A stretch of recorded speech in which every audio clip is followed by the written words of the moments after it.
timeless tradition of love. Weddings through the years have been joyous affairs, weaving together elements of tradition and style that reflect the timeless beauty of love and commitment.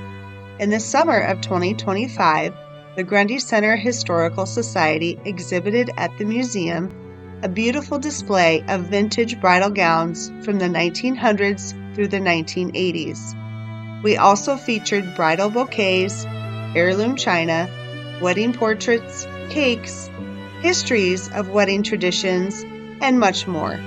Each dress and photograph had a link to the Grundy Center community. Some of the gowns were formal, purchased at bridal shops and boutiques. Others were made by mothers or aunts. A few were passed from mother to daughter, sister to sister, or worn for other occasions. They all reflected the times, traditions, and styles of the era. We begin our wedding story with our oldest dress. This gown was worn by Margaret Ehrig's grandmother, Carrie Ellen Atwood Montgomery, when she wed in 1900. It's a beautiful example of the Victorian style popular at the time. The soft cotton linen two-piece dress features a high neckline, ribbon flowers at the shoulders and bodice, a silk sash encircling the waist, and a long pleated flounce at the hem. The entire ensemble was fastened together with hook and eye closures, as zippers were not invented until 1913. To the right hangs a beautiful dress worn in the early 1900s by an unknown bride. Its simplicity invokes romance and grace. The dress worn in 1926 by Barbara Smith's mother-in-law Marguerite at her wedding to Manley Smith is reminiscent of the flapper years of the Roaring Twenties. The large silk flower at the shoulder, dropped waist, and playful handkerchief hem reveals a shift away from the restrictive corseted styles of the 1900s, 1910s, and towards more freedom and movement. It's easy to imagine Marguerite and her groom dancing the Charleston on her wedding day. Two dresses in our collection perfectly represent the mood of the 30s Depression era. Many brides could not afford to purchase special attire for their wedding day, but instead wore their Sunday best or gathered fabric for a handmade frock. The colors were muted blacks, browns, and tans. This lovely black taffeta dress, lined in gold fabric, had a split sleeve and flutter ties at the shoulder. It was worn by Neva Hockenmeyer's mother, Anna Hook Kroll, on her special day in 1931. Lauren Cruz and Dorothy Clark's mother, Johanna Gertis Cruz, chose this simple street-length dress for her wedding in 1930. The rayon rust-colored dress was trimmed with a lace overlay and satin ribbon at the shoulders and a beautiful bake-like clasp on the belt. Both dresses were perfect examples of the Great Depression style, when brides made the best of what they had to create elegant looks on a budget. In the 1940s, particularly during wartime, suits were a common choice for wedding attire due to the fabric rationing and the practical nature of the style. Instead of traditional white wedding dresses, brides would often wear smart suits, incorporating elements of the power dressing look with shoulder pads and tailored silhouettes. Cindy Van Wert's mother, Shirley Erickson, wore this beautiful navy crepe short-sleeved suit for her wedding in 1948. It featured a peplum waist, covered buttons down the back, and a lovely embroidered lace pocket studded with seed pearls. She enhanced her neckline with a simple pearl necklace, a gift from her groom purchased in the Philippines during his wartime deployment. Cindy Dirk's mother, Elaine Opadal Cherney, chose her pale aqua Audrey Jane wool suit to wear on her wedding day in 1949. It featured covered buttons and pleated patch pockets on the fitted jacket with a straight skirt. The outfit was accented by her choice of a jaunty pink pillbox hat. Both suits are chic and timeless. Pamela McDowell's mother, Mardell Mulford, wore this exquisite gown on her wedding day in 1948. The style is more reminiscent of the 1950s than the wartime suiting of the 1940s, so it was quite ahead of its time. The dress was fashioned of skin or satin and featured a round marquisette yoke edged with Chantilly lace collar.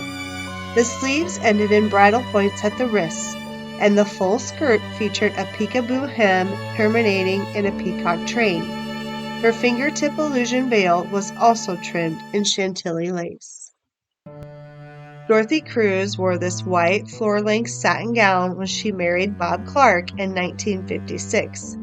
The style is characteristic of the 1950s, boasting a fitted bodice, cinched waist, voluminous skirt, and a high neckline of netting and lace.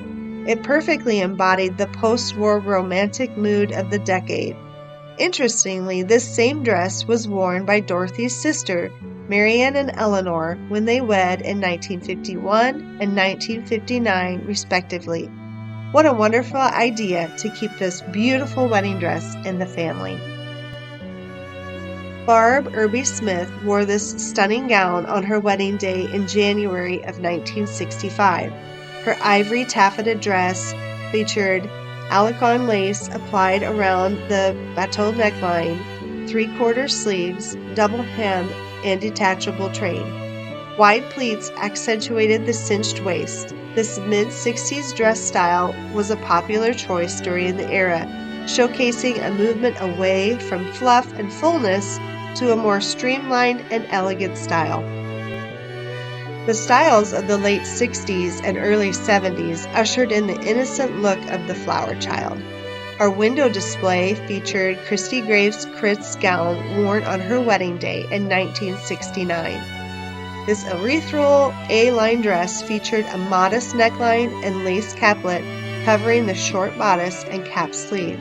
The pale yellow floor-length dress was encased in a chiffon overlay. Covered buttons accentuated the back, leading to a train trimmed in lace. Kathy Rogge Ross wore this simple polyester shift dress created by her mother Doris for her 1970 wedding. It featured a lake-covered yoke with short lace sleeves. Columns of floral embroidery flowed through to the hem, and the detachable train snapped to the back. The dress chosen by Cindy Asher Vogt was purchased at Marie's Bridal Shop in Waterloo for her wedding in April 1972. The floor-length empire waist gown of imported organza was trimmed in Venice lace backed with bridal blue ribbon. It featured a high neckline and short French pouf sleeves. The bib bodice and pinafore-style skirt created a sweet vintage flair. A Juliet bonnet popularized by the 1968 movie Romeo and Juliet held her veil of bridal illusion. The wedding dresses of the 1980s turned from the simplicity of the previous decade to a bigger is better appearance, influenced by TV shows like Dynasty and over-the-top elegance of Princess Diana's gown. Many featured dramatic silhouettes, opulent embellishments, and intricate beadwork. Jean Van Diest Sternhagen chose this floor-length gown of white organza with a V-neck bodice and long, sheer bishop sleeves, all trimmed in Venice lace. An A-line silhouette flowed into a lace-trimmed flounce at the hem and chapel-length train. Her Camelot capelet of Venice lace and seed pearls held her illusion fingertip veil. Bridal exhibit of any kind in this community would not be complete without highlighting the superior baking and decorating skills of Grundy Center's Doris Coleman. Over 40-plus years, Mrs. Coleman baked scores of wedding cakes using her own original recipe and decorating each one to perfection. The delicate texture and flavor of each Coleman cake was instantly recognizable. Her self-taught artistry in decorating assured each cake was a beautiful representation of the wedding couple's vision. Mrs. Coleman baked her last wedding cake for her oldest grandson, Jeff McMartin, in 1991. He passed away in 2019 at the age of 92. Vintage weddings are a part of a timeless celebration of the love stories in every era. The romance and nostalgia of these dresses evoke charm and whimsy and a reminder of a day that is cherished in the memories of the brides who wore them. Thank you to all who shared their heirloom treasures with the Grundy Center Historical Society.